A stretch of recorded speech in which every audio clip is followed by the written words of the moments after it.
Okay, welcome to the lab. In this video I'm going to show you how to cut 1/8 stainless tubing properly for the purposes of field installations. Firstly, I'd like to show you what not to do and what I see a lot of people doing. We'll speed run it. I've just cut this off with a piece of with a pair of side cutters. Absolutely not what you should be doing.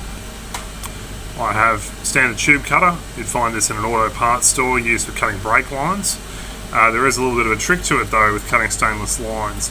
So I'm going to show you what not to do and what a lot of people do straight up, and what I used to do until I learnt better is to cut this far too quickly. I'm going to show you what happens when you really crank down on it and you're not patient enough. So I'm just really cranking down on that. It's going to cut through quite soon.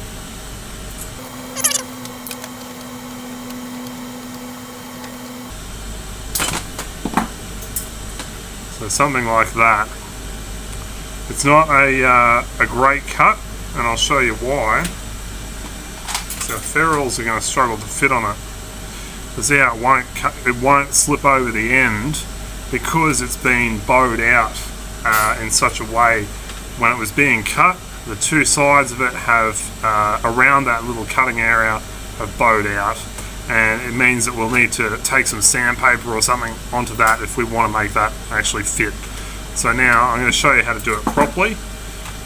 This is the abridged guide to the Swagelok Tube Fitters Manual. Please don't let anyone from Swagelok see this video, but this is how you do it, nice and simply in the field. Very easy for me to say when I'm in a lab and I'm not knee deep in mud and shit, but we just want it nice and slow and steady. We want to turn it like 1/6 of a turn in. Nice and slow and steady. We do not want to cut all the way through the pipe. And I'm going to show you what that results in. Now, how do you know when you're about to cut through the pipe? Well, that's probably a bit of something that only experience will tell you. But you can look at the groove that you're creating. Get that to focus. You can look at the groove that you're creating in the pipe as a judge of how close you are. And then I'm going to show you the trick with two sets of pliers to actually separate them in such a way that it shatters or not shatters, but breaks the steel instead of bends it out of the way. Like these tools aren't sharp, right? They're not actually cutting the steel, they're just kind of pressing their way through it. So to make sure we keep everything dimensionally accurate, okay, another 1/6. Slow and steady wins this race.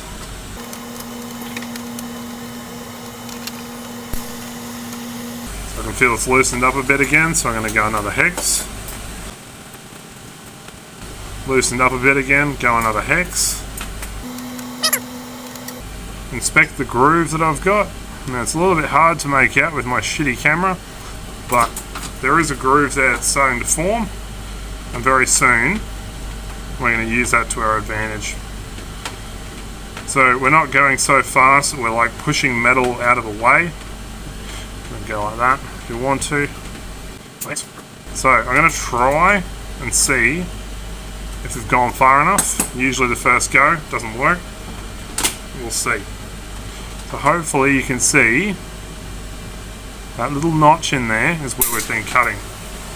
I'm going to grab it with pliers on one side, as close to that little cut as I can get it. Take another pair of pliers on this side. I'm going to be pulling it apart, as well as twisting it, and then just a really slight tweak to the side. And the idea is to get it to snap. Just like that. So now, compared to the first go, we actually have a slightly wider internal diameter, and let me find a ferrule. This ferrule is going to go straight on like that. So that's the way you cut. You should be cutting 1/8 stainless in the field. Hopefully that's been of some help to you. If we want to go on further, stainless steel nut on first. Back ferrule, front ferrule, and then this is just a couple fittings, so this will be a 7/16 as well, 7/16, 7/16. If I had something like a T-piece here, we would use a 3/8. I have a 3/8 here. I do, so 3/8 fits across that fine. In this case though, we'll just use a little coupler. So we want to push that piece of steel all the way through to the end, as far as it'll go, and it seats down into the little pocket in the bottom of the fitting. And then we want to bring this up to it, keeping force on it. So it's loose now, but we want to nip it up, just such. Again, it's very easy to do when you're not knee deep in mud. We want to nip it up so that it's now solid. At this point, if I go any further, I'm going to actively start swaging it and destroy that ferrule.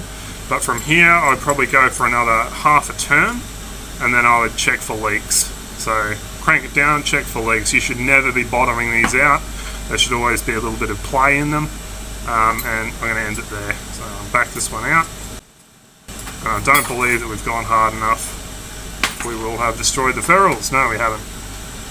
So hopefully that's of some help. See you next time.